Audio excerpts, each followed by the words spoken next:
News 18 India की team पहुंच चुकी है और आपको ग्राउंड जीरो से तस्वीर दिखाएगी। तपोवन में जिस तरह से नीचे रेस्क्यू ऑपरेशन का काम यहाँ पर एनटीपीसी के प्लांट में चल रहा है, तो वहीं दूसरी तरफ आप ऊपर देख सकते हैं यहाँ पर जो हेलीकॉप्टर है उसके जरिए भी यहाँ पर सर्वे किया जा रहा है। 300 जवान आईटीबीपी के वहाँ पर लगातार टनल को क्लियर करने में लगे हुए हैं। ये मेन रास्ता है इस पूरे इलाके का जो फिलहाल पूरी तरह से तहस नहस हो चुका है।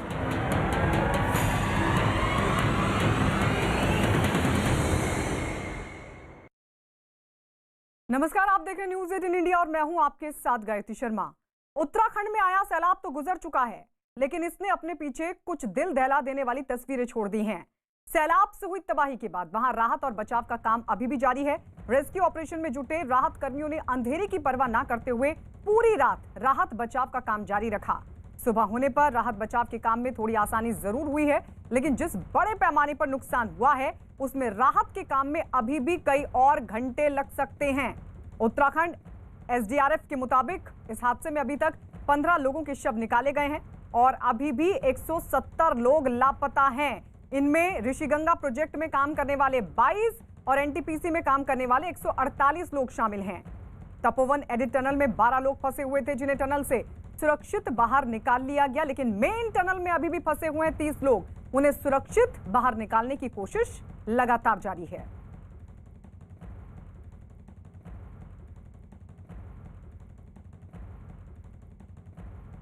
तपोवन में चल रहे राहत और बचाव के बारे में उत्तराखंड के डीजीपी अशोक कुमार ने भी जानकारी दी। सुनिए क्या कहा उन्होंने।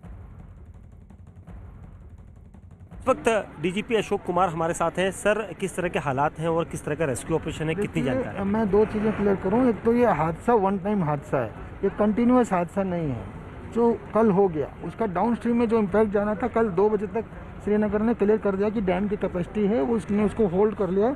श्रीनगर से नीचे कंट्रोल्ड वाटर जा रहा है। ऊपर में भी कोई नया नहीं है। जो तपोवन साइट है उसमें 2 टनल थी, उसमें एक टनल से 12 लोग रेस्क्यू हुए हैं। दूसरी टनल से जो है अभी खोलने का प्रयास किया जा रहा है वो लंबी है, उसमें 25 से 30 लोग हो सकते हैं। कुल अभी तक जो मिसिंग का आंकड़ा 150 के रेंज में हमारे पास आया है, तो उस पर अभी हम जो है काम हो रहा है एक टनल को खोलने का। 10 डेड बॉडीज अभी तक रिकवर हो चुकी हैं। अच्छा सर, ये जो मजदूर हैं क्या इनकी पहचान हो पाई है अभी तक? उनके पास लिस्टें हैं, जो काम कर रहे थे उन्होंने 121 की लिस्ट इस प्रोजेक्ट के, 32 की लिस्ट ऊपर वाले प्रोजेक्ट के। अच्छा, कितनी डेड बॉडीज अभी तक निकली? 10 बॉडीज अभी तक मिली हैं, 3 तपोवन से 7 डाउन स्ट्रीम से। चमोली पुलिस के द्वारा कहा गया था कि 15 के आसपास, 14 के आसपास डेड बॉडी अभी 10 थी, हो सकता है बढ़ गया, मैं अभी और पूछवा लेता हूँ। मेरे अभी मॉर्निंग का फिगर मेरे पास 10 का था, अभी हो सकता है मॉर्निंग में मिल, मैं भी अभी और कंफर्म कर लूँगा। वो ट्रैप्ड लोग थे, उन्हीं को रेस्क्यू करने का हमारा क्रिटिकल रह गया था। बाकी तो जो इंसिडेंट हो गया है, जो वॉश आउट हो गया है, वो तो that happened. Regarding one site, as per their report, वहाँ अंदर 12 लोग थे। 12 लोगों का इमीडिएटली आईटीबीपी के एंड आर्मी एंड हमारा स्टेट डिजास्टर रिस्पॉन्स फोर्स की टीम के द्वारा निकाल दिया गया है। और रिमेनिंग 1 मोर टनल है, उसमें 30+ लोग ट्रैप होने के लिए आशंका है। सो उसके पूरा माउथ वगैरह सारे स्लश वगैरह से बंद हो गया था। सो उसको खोलने के लिए कल शाम से प्रयास किया गया था और मोर देन 25 मीटर्स उसमें अंदर थ्रू हो गया है, स्लश वगैरह बाहर निकालते हुए। फिर आगे भी अभी कार्रवाई चल रही है। आईटीबीपी का फोर्स जोशीमठ में था, वो इमीडिएटली उनकी तरफ से मोबिलाइज हुआ है। मोर देन 300 पर्सनल उनका दोनों मिलाते हुए, और उसके अलावा उनका medical team as well as engineering team है, वो भी डिप्लॉयड है। हमारा एसडीआरएफ का मोर देन 50-60 जवान है, वो ऑलरेडी पहुंच गए हैं, दे आर ऑन एक्शन। तो लगातार जो टीमें हैं वो राहत बचाव के काम में जुटी हुई हैं। एक एक तस्वीर हम आपको दिखा रहे हैं किस तरीके से इस आपदा में नुकसान और उस सब के बीच अब राहत बचाव का काम जारी। आईटीबीपी, एनडीआरएफ, एसडीआरएफ और साथ ही सेना भी राहत और बचाव के काम में जुटी है। वायु सेना की भी मदद ली जा रही है। कल हमने देखा कि हवाई सर्वे भी किया गया था और उसके बाद रात को भी राहत और बचाव का काम चला। अब सुबह युद्ध स्तर पर लगातार जारी है। अब तक जो आंकड़े मिल रहे हैं प्रशासन के मुताबिक, उसके मुताबिक छोटी टनल से कल ही 12 लोगों को सुरक्षित बाहर निकाल लिया गया था, जिसका वीडियो भी उत्तराखंड पुलिस की तरफ से ट्वीट किया गया। बेहद राहत महसूस कर रहे थे जान बचने के बाद। तो वहीं दूसरी तरफ जो मेन टनल है उसमें अभी भी 30 लोग फंसे हो सकते हैं। अब उनको निकालना बड़ी चुनौती। सबके बीच आंकड़ा यह भी कि 170 के करीब लोग अभी भी मिसिंग हैं। इन्होंने पूरा वो जलजला देखा था। मैं इनसे ही पूछता हूँ कि यहाँ पर जितने लोग थे क्या उन सभी की पहचान हो पाई है? कौन थे वो लोग, कहाँ से आए? सर ये तो कुछ बिहारी थे मजदूर, और कुछ हमारे लोकल भी थे इधर के रहने वाले। कैसे आपने बताया कि आपने खुद देखा था अपनी आंखों के सामने, कैसा हुआ था समय बताइए? कितने ये सर पहले वहाँ धुआं उठा, जहाँ पे वो सूर्य की किरण है ना, वहाँ पे धुआं आया बहुत खतरनाक। तो लोगों को ये लगा कि कहीं टूट रहा है। तो उसके जस्ट 10 मिनट बाद नदी यहाँ पहुँच गई। नदी नहीं, एकदम ऐसा पानी आया गाढ़ा वाला जी। तो लोग जो थे भाग नहीं पाए, उधर डैम में थे, इधर थे सरिया काटने वाले, सारे बह गए। लगभग कितने लोग हो सकते हैं? लगभग तो सर कति हुआ 60-70 आदमी तो होंगे सर बैराज जी। और ये कहा जा रहा है कि 150 लोग जो है इसी जगह से लापता है, क्योंकि दोनों गेट से एंट्री हुई थी उनकी। जी जी जी जी, यहाँ पे तो 60-70 आदमी थे होंगे। जो चौकीदार या वो कोई ऐसा अलर्ट या कंट्रोल रूम नहीं था जो इतने बड़े जलजले को देखकर? जी नहीं सर, यहाँ पे कोई एकदम ही हो गया ना, इसमें कोई वो नहीं था कि मतलब कोई आगे सीटी मारे या कुछ करे, एकदम आ गया ये। हादसे के बाद राहत बचाव की हर तस्वीर दिखाने के लिए न्यूज़ 18 ग्राउंड जीरो पर पहुंच चुका है। देखिए दीपक बिष्ट की ये एक और रिपोर्ट।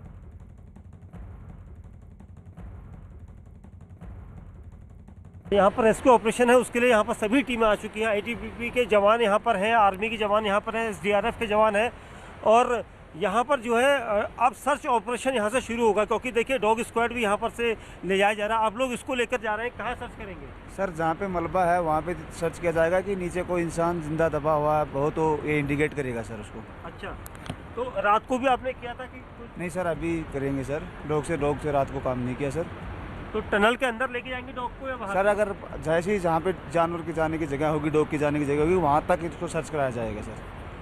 और देखिए डॉग स्क्वाड के साथ साथ मैं यहाँ से तस्वीरें दिखाऊंगा, क्योंकि लोग अधिकारी यहाँ पर हैं और जो यहाँ पर के जो अधिकारी हैं वो यहाँ पर लगातार सर्च ऑपरेशन में यहाँ पर कोशिश कर रहे हैं कि जितनी जल्दी सर्च ऑपरेशन हो वो यहाँ पर करवाया जा सके, क्योंकि लगभग जो लापता लोगों की संख्या है वो 150 से ज़्यादा है, यानी 150 से ज़्यादा लोग हैं जो लापता हैं। आप देख सकते हैं यहाँ पर हालात देखिए। ये यहाँ पर ट्रक है, जैसे ही इसका मलबा हटाने की कोशिश की जाती है तो ये ट्रक घाटी की तरफ खिसकने लगता है, यानी नदी की तरफ खिसकने लगता है, तो इसलिए इसको रोक दिया गया है। उत्तराखंड के जोशीमठ इलाके में तपोवन, जहाँ पर एनटीपीसी का एक हाइड्रो प्रोजेक्ट है, और इस हाइड्रो पावर प्रोजेक्ट में भारी तबाही एक ऐसे जलजले ने की थी जो इसी धौलीगंगा नदी में आया था। और अचानक आए इस सैलाब ने इस एनटीपीसी के पूरे प्रोजेक्ट को धराशायी तो किया ही, वहीं लगभग 170 से ज़्यादा लोग लापता हो गए। और उन 170 लोगों की तलाश के लिए इस वक्त आप सामने देख सकते हैं जो रेस्क्यू ऑपरेशन के लिए आईटीबीपी के जवान हैं, सेना के जवान हैं, एसडीआरएफ के जवानों को यहाँ पर एक बार ब्रीफिंग की जा रही है, ताकि इन सभी की मदद से उन मिसिंग लोगों की तलाश पूरी की जा सके। क्योंकि जो सामने आपको प्रोजेक्ट दिखाई दे रहा है, ये जो पहाड़ी के दूसरी तरफ, ये वही प्रोजेक्ट है जो एक दिन पहले यानी रविवार को जब लगभग 10:30 बजे के बाद जो एनलॉन पहाड़ी से जो ग्लेशियर जब फटा था, तो उसके बाद उसने लगभग यहाँ से 8 किलोमीटर की दूरी पर ऋषिगंगा प्रोजेक्ट को भारी नुकसान पहुँचाया था। और उसके बाद ये एवलॉन्च नीचे आकर इस तरफ आया और इतनी तेज़ी और सैलाब के साथ यहाँ पर आया कि उसने यहाँ पर कुछ भी लोगों को संभलने का मौका नहीं दिया। और उसके बाद उसकी हालत आप देख सकते हैं, पूरा जो खरबों रुपयों का प्रोजेक्ट था यहाँ पर धराशायी हो गया। और यहाँ पर लगभग 150 से ज़्यादा लोग अभी भी लापता बताए गए हैं। 16 लोगों को जीवित निकाला गया है।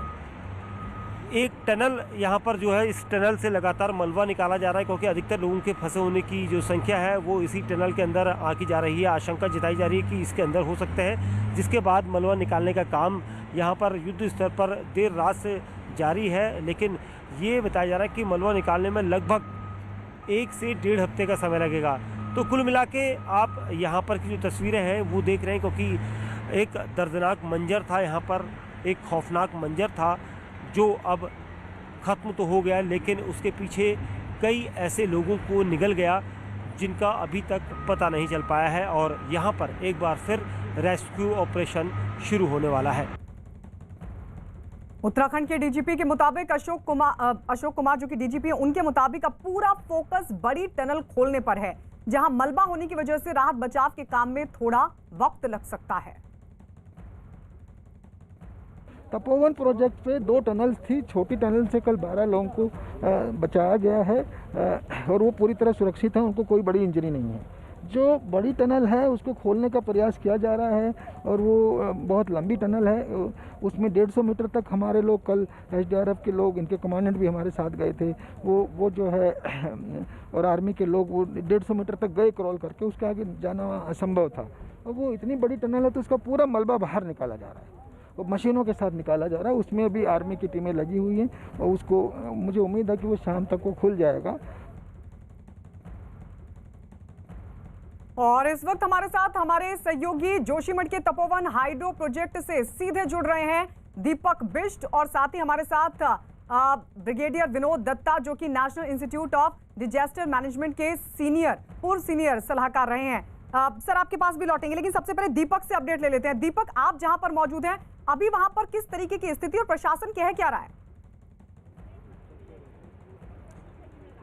देखिए यहाँ पर जो कंडीशंस हैं मैं दिखाना चाहूँगा गायत्री, जो यहाँ पर जवान हैं इनको रेस्क्यू ऑपरेशन के लिए यहाँ पर लाया गया है। प्रशासन जो है हर एक अमले को जो है पूरी जानकारी दे रहा है। डॉग स्क्वाड की अलग अलग टीमें यहाँ पर पहुँची है, एनडीआरएफ के पास अलग डॉग स्क्वाड है, आईटीबीपी का अलग डॉग स्क्वाड है, क्योंकि जो लोग मिसिंग हैं उनको उस दलदल में, उस मलबे में खोजना बहुत मुश्किल होगा। इसको लेकर डॉग स्क्वाड की यहाँ पर तैयारी की गई है। ये देखिए जो आप पटरे यहाँ पर ले आते हो जवानों को देख रहे हैं, तकरीबन 100 से ज़्यादा पटरे वहाँ पर पहुँचाए जा चुके हैं ताकि जो दलदल है उसके अंदर जाने की वहाँ पर रास्ता बनाया जाए, क्योंकि सबसे परेशानी जो ज़्यादा आ रही है इस टास्क को करने में वो दलदल है।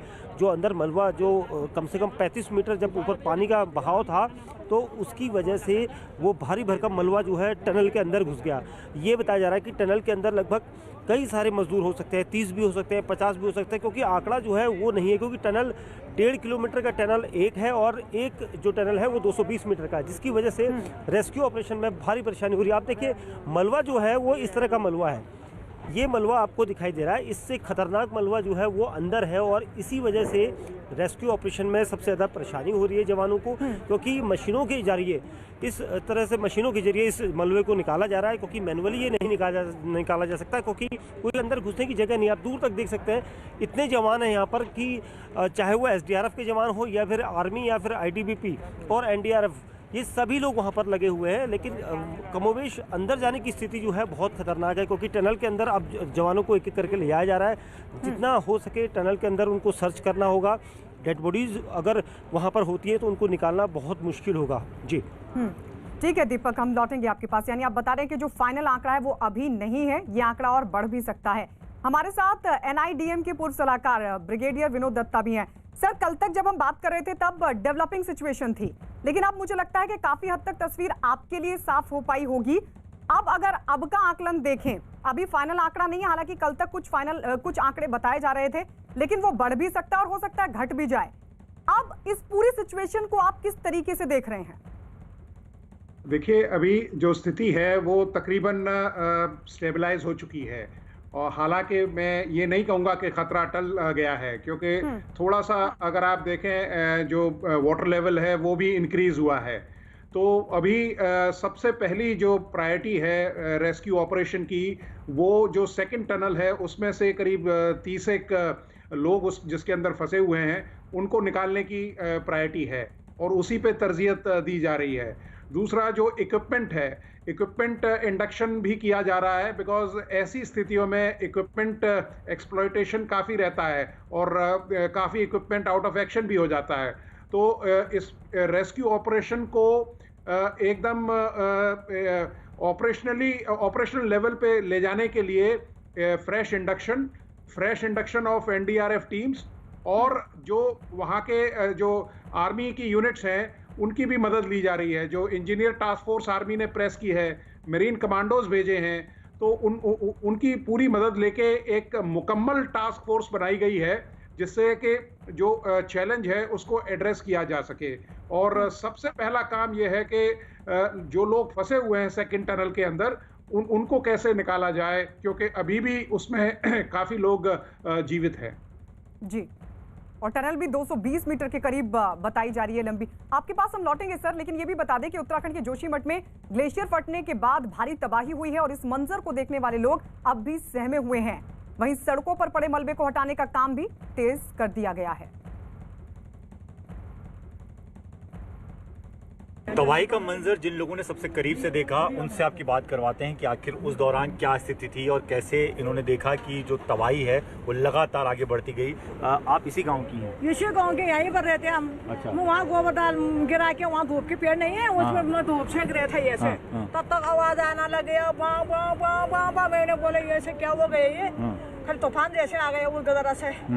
जब पुल क्यों उड़ा ऐसे करके, पुल उड़ा रहा था मेरा भी ऐसा करके मैं ऊपर गया, मैं चिल्लाने लग गया, वो भागो भागो, यहाँ तो टूट गया पूरा, मलबा आ गया ऊपर से, पूरा टूट गया। वहाँ से मैंने नजर लगाया, एक लड़का बकरी से रहा था, 2-4 गाय था, उसके 6-7 बकरी था, लड़का था जवान, लड़का 5 साल की सारी है उसका, वो भी चला गया। ये यहाँ पर बुढ़िया ऐसे घास कर रहे थे, वो भी चला गया। ये आपकी आंखों के सामने हुआ? आपके सामने मैंने आंखों से देखा। मतलब 2-3 लोग को तो आपने डूबते अपनी आंखों के सामने देखा? को उतारा, मेरा दीवार ये था नीचे, ऊपर को कहाँ देखना था, वहाँ से वहाँ तो बहुत लोग था, ये कि वही हुआ नहीं था। और तबाही वाली जगह की आज सुबह की तस्वीरें आइए आपको दिखाते हैं जो ऊपर से ली गई हैं, और देखिए किस तरीके से ये तस्वीर, कितना बड़ा नुकसान। देखिए चारों तरफ सिर्फ तबाही ही तबाही की ये तस्वीर आपको दिखाई देगी। एक्सक्लूसिव तस्वीर हम आपको दिखा रहे हैं, आज सुबह की ये तस्वीर जो बेहद ऊपर से ली गई है। और देखिए किस तरीके से इस आपदा ने, इस जल प्रलय ने सब कुछ तहस नहस कर दिया। हालांकि जितनी रफ्तार से जल प्रलय आई, उसी रफ्तार के साथ राहत और बचाव का काम भी शुरू किया गया। और यही वजह है कि जल्द से जल्द कोशिश यही की गई, युद्ध स्तर पर राहत और बचाव के काम में एनडीआरएफ को लगाया गया। एसडीआरएफ की टीम भी मौके पर मौजूद थी, आईटीबीपी के जवान और सेना का भी सहारा लिया गया। कल हवाई सर्वे भी किया गया था और यही वजह है कि लगातार लोगों को बचाने की कोशिशें जारी है।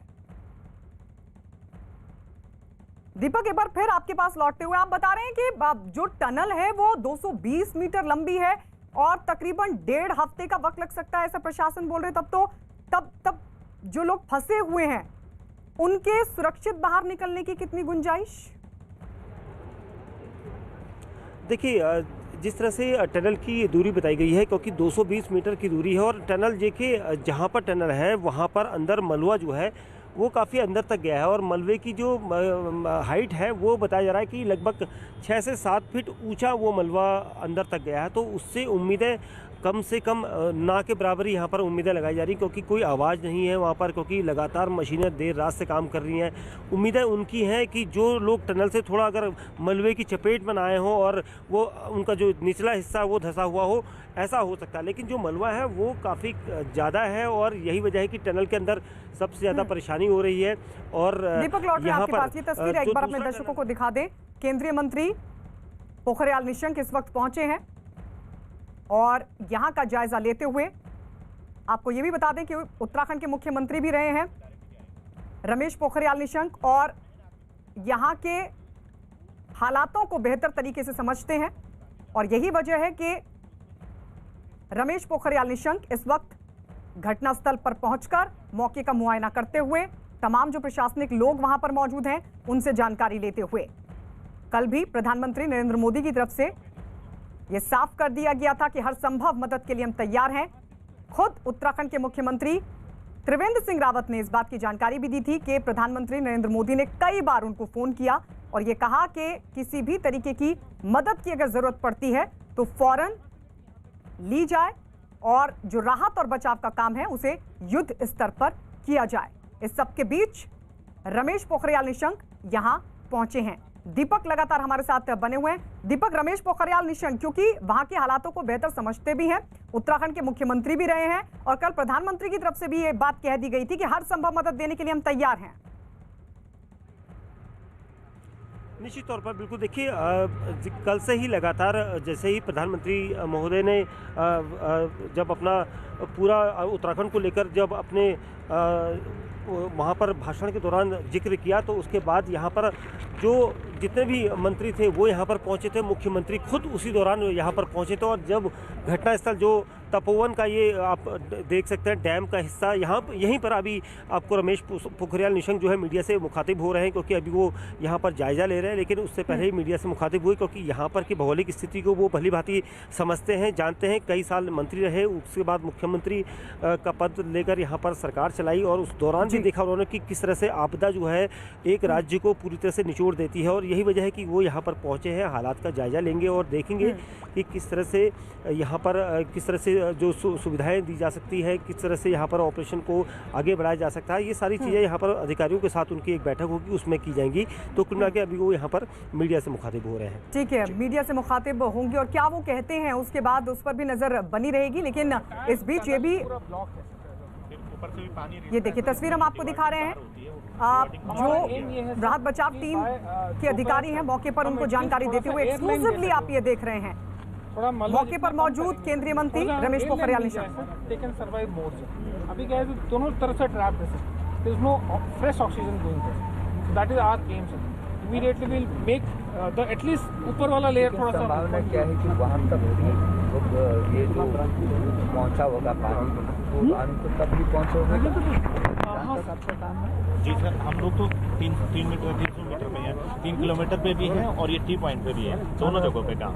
3 किलोमीटर पर जो काम चल रहे हैं, हाँ, वहाँ केवल डिवाइडिंग की परिस्थिति है, किन कठिनाइयों में काम कर रहे हैं, लेकिन जिस तरीके से काम चल रहा है, हम भरोसा कर रहे हैं कि जो अंदर फंसे हुए लोग हैं उनको हम निकाल पाएंगे। इसलिए पूरी फोर्स लगी हुई है, मशीनरी भी जो उसके लिए अपेक्षित थी वो मशीनरी भी आ रही है, कुछ आ गई है। लेकिन आपने अभी देखा कि हमारे कमांडो ने जो इसके लिए विशेषज्ञ है, उसने उन्होंने कहा कि वहाँ तक लगभग 150 मीटर तक भी वो अंदर तक गए हैं हमारे 5 जवान, लेकिन वो फिर ऊपर से पूरी तरीके से ब्लॉक हो रहा है। तो धीरे धीरे करके उसको कम कर रहे हैं ताकि कम से कम ऑक्सीजन वहाँ तक पहुँच पाए। तो इसी कवायद में जुटे हुए हैं। मुझे भरोसा है कि आज दिन तक बहुत अच्छे सार्थक परिणाम निकल आए। सर, प्रधानमंत्री खुद नज़र बनाए हुए हैं, किस तरह से प्रधानमंत्री जी एक मिनट इस सारे उस पर नज़र लगाए हुए हैं और मार्गदर्शन प्रधानमंत्री जी का मिल रहा है। गृह मंत्री जी अमित भाई लगातार हर आधे घंटे में इसकी समीक्षा भी कर रहे हैं, निर्देश भी मिल रहे हैं उनके। तो मैं सोचता हूं कि भारत सरकार पूरी ताकत के साथ, और जैसे देश के प्रधान